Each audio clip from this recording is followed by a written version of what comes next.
Why was he doing that? I learned a little bit about his background over the Yeah. last couple of days. I've got some photos. Oh, that's right. The OG. And I think there's context in his Yeah. own story which Yeah. completes the picture. So whatever people see of my success, I think in a lot of ways what my dad accomplished, the more I think about it, is bigger.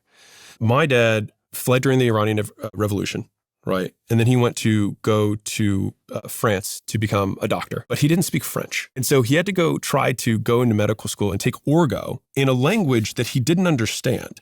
And so he failed 2 years in a row. His brother was like, go to Belgium, start fresh, go to a new place. And so he ended up getting all the way through medical school. And then he met my mother in medical school. And then they came back to the US. Now, his medical degree didn't transfer to the US. And so he had to get a US fellowship in order, a residency or whatever. But no one would take a Middle Eastern guy who had a super thick accent, who was fresh out of medical school. And there was all these US-based people here.